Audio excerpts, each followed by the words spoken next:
Within every student, a story can be told in moments that bring both pain and glory. These are their lives, their voices, their student stories. Welcome to the Purdue Alumni Center, where Yasmin participates in routine meetings with the Purdue Foundation Student Board. And that's just the tip of the iceberg. Yasmin's repertoire extends far and wide, encompassing all that campus has to offer. Even more impressive is how she got to where she is now. So we wanted to start at the beginning. How did she get to Purdue? I always knew that I wanted to be pre-med. I was pretty dead set since I was little that I wanted to be a doctor. And then in high school, I got really interested in nutrition, and I decided I wanted to major in nutrition. And there's not very many schools with good nutrition science programs that can double for pre-med. And so that really narrowed down my search. I applied to Purdue, a couple other universities, and then I got a really good scholarship opportunity here at Purdue, and it was really hard to turn down, as well as just the environment of being in a Big Ten school, the prestigious academics, great research opportunities. It was kind of a no-brainer. Yasmin was convinced to attend Purdue partially because of the Emerging Leader Scholarship she received. Not only that, but she even became a mentor for that same exact program. There's about 100 incoming freshmen a year that get this scholarship. For most students, it ends up covering all of tuition. What it is it's an emphasis on diversity, leadership, and scholarship. And so they pick people that really fit those criteria coming in and offer them this scholarship. So I have 2 mentees in the Emerging Leaders Scholar Program, and they're incredible. I meet with them once a week, and we just kind of do whatever, but it's really, really good to help keep them on track and make them feel really included at Purdue. Now let's go beyond the why and into the what. I bet you're all wondering what other activities she participates in. Fair warning, you're gonna need a notepad for this one. I started off, I did Early Start. That was a part of the Emerging Leaders program. It was not a requirement, but they heavily encourage every single incoming freshman to do Early Start. And so I came July, right after 4th of July. It was kind of scary moving in that early, but I did it anyways because it was what they wanted me to do, and I took that leap of faith, and it ended up working out really well. I met a lot of people over the summer. It really gave me a foundation to be able to start the fall semester really strong. I started going to the gym really regularly. I was hitting 6 days a week over the summer so that I could maintain that throughout the semester, and so I ended up joining both Charge and Girl Gains. I joined both of those clubs, which helped me get more involved in the gym community here. That spring is when I joined Purdue Foundation Student Board. We are the student-facing side of Purdue for Life Foundation. So Purdue for Life deals with a lot of the big donors, all of the capital campaigns. Every time a building is dedicated, Purdue for Life is doing that. There's Purdue for Life tailgates. Purdue Foundation Student Board is the student side, so we have professional development meetings, we work their tailgates, we work their other events. I worked the new, because they just renamed the data science building, I worked that building dedication this last fall. So events like that are really, really cool. So it's a really good networking opportunity. The HHS Student Ambassadors, it was something that I applied for my freshman years, and then I started doing events my sophomore year where we basically go to different recruiting events for students, like those fairs that they have in the PMU. There's different info sessions that we work, luncheons, we meet with alumni, all of that fun stuff. My freshman year, I started going to volleyball games, and it was so much fun. And so I just started going to them regularly throughout the end of my freshman season for volleyball, and then all throughout my sophomore year. So at the end of my sophomore year, I applied to be on the Block Party Advisory Board, got an interview, and got accepted. So now I'm on the advisory board, which is so much fun. Essentially, we just run the student section. We're the front row, we know all the cheers. I get to be a caller, which means that I'm in the middle of the student section, and I'm the really loud person that starts all the cheers, which makes me lose my voice, but it's a lot of fun. This is my second year as an RA. I'm in First Street Towers, which is a mostly single and upperclassmen community, which is a really unique spot on campus for being still in the dorms. So I applied to be an RA my freshman year. I wanted a job on campus. I wanted a job where I can work with people.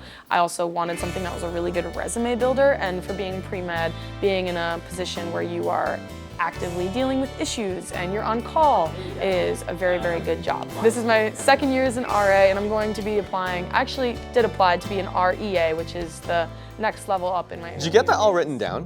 good, because we won't be posting the lecture notes. In all seriousness, Yasmin, on top of all of that, also took part in some really interesting research. My freshman year, I basically made a giant list of all of the labs that I thought were interesting, sent emails out to every single one of them, and there was one that I got into. While I was in that lab, I met the PhD student I work with now. So what she essentially focuses on is the impact of oxidative stress on diabetic peripheral neuropathy.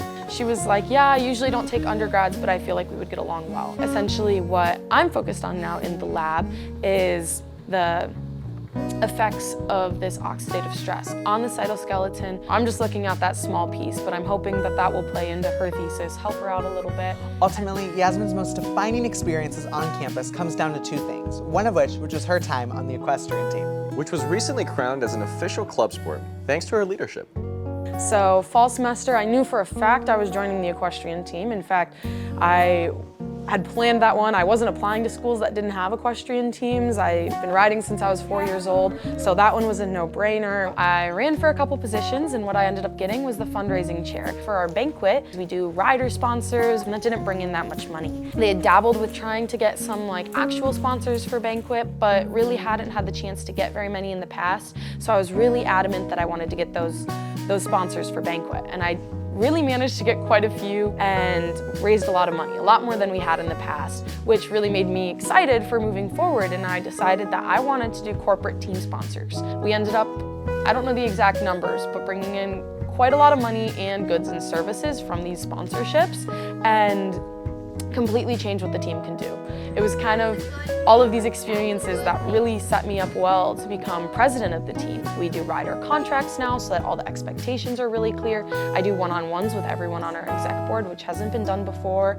I meet weekly or bi-weekly with our coach, which is, once again, something that hasn't really been done before. So the communication has just increased a lot, and the environment on our team has improved drastically in the last year, less than, just because of that increased communication, which I'm really, really, really happy with. At this point, you're probably wondering how could she possibly pack more into her schedule? She also had the same thought, but she took it as a challenge because she's also the president of the Purdue University Blood Initiative. I got involved with Purdue UBI right away. Our goal is to raise awareness and help educate the student body about the importance of donating blood. And basically by the end of the first semester of my freshman year, the president was like, would you like to take over the treasurer role in the spring? And I was like, absolutely, I will do whatever. I got super engaged. I was volunteering still at all the drives, helping to organize different events. After my freshman year, somebody else stepped into the presidency, but then I was VP. And I had all these ideas that I really wanted to implement, but we didn't have any general members. And so it's really hard to have a regular donor base without these general members. So I created a GroupMe, and once we had this membership base built up, we started getting 50, 100 people in this GroupMe, 150. We're up to 300 now. This has really, really helped because we have people regularly donating, so we were able to make initiatives to keep people engaged. Next year, we'll stay in the presidency role and be able to kind of finalize everything, make sure that it's a system that can stay in place so that UBI can have a lot of success even once I graduate. And that wraps up Yasmin's list of extracurriculars. Well, almost, but we'll let Yasmin tell you about this one. One of the coolest things in my childhood growing up is my dad was actually born and raised in Tanzania. I've had the privilege of going there many times, I want to say 10, and I've gotten to climb Mount Kilimanjaro multiple times because of this opportunity and because my parents have such good roots there. So the first time I climbed Kilimanjaro was in 2015. I was 11 years old, and then I climbed again in 2018, 2021, this last summer, and then just recently, about less than a month ago. I knew that that would be an incredible opportunity for a lot of young women at Purdue to be able to go on a trip like this with someone who's climbed the mountain before so they feel comfortable. And so I started organizing this actually my freshman year, and we ended up over that time frame of almost a year and a half of recruiting people, getting 10 girls to sign up for this trip. So generally what happens is we start in the rainforest, you get to go through all sorts of different biomes. We climb 5 days, and then you get up to base camp, which is a little less than 16,000 feet. And so you summit through the night. We summited from 11 p.m. up until I think we got to the very top at 8:30 in the morning. But it was beautiful. You could see the stars, you could see the Milky Way, and so even though it was a long night, it was absolutely incredible. So after climbing a figurative and literal mountain multiple times, surely she's learned a few lessons along the way. So one of the biggest lessons that I've definitely gained through the last, 3 years is how much of an impact that you can have, not just doing something big like hosting blood drives or climbing Mount Kilimanjaro, but on the day-to-day lives of your friends and people that interact with you, from like your teammates on the equestrian team, how going out of your way just a little bit to talk to someone or to help them out when they need it, or when we're at horse shows, like really supporting people can make a really big difference in their lives. And that positive impact definitely comes back, which is really, really nice. The next thing we wanted to know was, where's Yasmin headed in the future? Currently in my junior year, I'm taking my MCAT in about 2 months, which is terrifying and exciting. So after I finish that, I'll be applying to medical school. I'll hear back sometime during my senior year, but my hope is that I can go to University of Michigan's medical school or Washington University. Those are my 2 top choices as of right now. But medical school, and then once that's done, residency, and the rest of my life. The rest of her life. Some would argue that she's lived a lifetime of experiences already. But that's what makes Yasmin so unique. She never stops working to make a difference in the world. So what kind of advice does she have to share? My number one piece of advice for anyone is always to follow your passions. If you're passionate about something, even if it takes up time that you're like, oh, I should be studying, oh, I should be doing something else with that time, you need to follow your passions, because if you're not feeding into those, then there's not much of a point in the other stuff you do, because if you're not doing something that you care about, then it makes things a lot harder. Even if something seems a little crazy, like planning a trip for 10 girls to go climb Mount Kilimanjaro, sometimes you just gotta do it. Those are some words to live by. Sometimes you do just have to do it. And you won't know where life will take you, so just take one small step, that small leap of faith. And just Purdue it.